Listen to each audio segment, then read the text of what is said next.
Hi, this is Brian Allgaier from Insomniac Games. I'm the creative director on Ratchet and Clank Into the Nexus. Into the Nexus is a return to the classic Ratchet and Clank style adventure and continues Ratchet's story arc from the Future series that included games like Tools of Destruction and A Crack in Time. Here's some footage from close to the beginning of the game. Ratchet and Clank have stowed away on an enemy ship and landed on planet Uruk, where they are in search of escaped convict Vendra Prague and her brother Neftin. Planet Uruk is considered to be in a haunted sector of the galaxy and was abandoned long ago. It's also the perfect place for Vendra and Neftin's operations. One of the big focuses for Into the Nexus is gravity.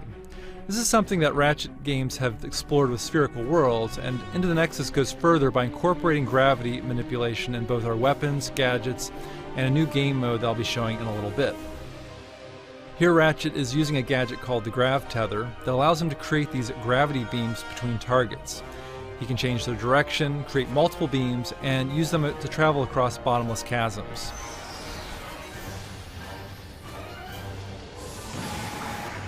Like the earlier Ratchet and Clank games, this level has a hub area with branching paths. On the left path, Ratchet encounters some blade balls, which is a perfect situation for the Winterizer. This weapon delivers holiday cheer by firing out a stream of snowflakes, holiday tunes, and an Arctic blast that transforms enemies into snowmen. So now Ratchet is traveling further into an enemy outpost using his grav boots. Some might recall this enemy faction called Thugs for Less that were featured in Going Commando, the second Ratchet and Clank game on the PS2. What do we get to kill some? Stay frosty, Thugs. The enemy could be anywhere. Alright, so these guys are just asking for it. So you can see these enemies have turned into their own unique version of snowmen. You can try the Winterizer on different enemies and each time get a different result. The weapon upgrades and will later drop holiday presents that give out health and ammo. In terms of gravity-based weapons, we have the Vortex Grenade, where you can fire out a vortex that sucks multiple enemies into the air, allowing Ratchet to pick them off or focus on other enemies. The Vortex Grenade is great for crowd control, and it upgrades to fire out multiple vortices. Into the Nexus has a spookier quality than past Ratchet games, and a weapon that shows off that quality is the Nightmare Box. Ratchet can toss this box out and it opens to unleash a hideous creature that scares enemies.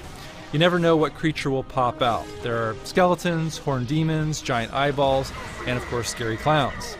The Nightmare Box is a great distraction weapon and will later upgrade to attack enemies. There's another weapon that seems kind of basic at first, but later upgrades and plays with gravity. The Temporal Repulsor is a great shotgun type weapon that knocks enemies back, but when it upgrades, it knocks them up into the air, putting them in a temporary stasis mode, allowing Ratchet to shoot them again to deliver a 1-2 punch and take them out of the action. As Ratchet takes out more thugs, Vendra becomes wise to him, getting closer to her, and starts a one-on-one dialogue. This kind of villain-hero relationship has been very important in past games like Tools of Destruction and A Crack in Time, where we've had villains who had a connection to Ratchet or his past. In Nexus, Vendra is searching for her own kind, and this of course is in line with what Ratchet has been pursuing in past games where he's been trying to find his race, the Lombaxes. Vendra compares her quest with Ratchet's and believes the two of them are very much alike. In terms of the haunted spooky theme, the phrase we came up with during the early stages of production were exploring the darkness of space, where you are in these dark areas of the level and don't quite know where you're going. In this section, we have these ghostly anomalies that have given the sector its haunted label. Ratchet and Clank later learn that these ghosts are creatures called Nethers who have escaped from another dimension. Clank gets an upgrade where he can travel into Nexus points that take him into the Nether dimension where he has full control of gravity. Clank can fall up, down, left and right, and manipulate gravity to move objects around and solve little action puzzles. Clank's goal is to lead another creature back to the Nexus point and bring him into the normal dimension where it becomes unstable and destroys a barrier that blocks Ratchet's path. So there's a slice of Ratchet and Clank Into the Nexus. We're very excited about creating this classic Ratchet and Clank story-driven adventure. It'll be available for disc and download this holiday season. PlayStation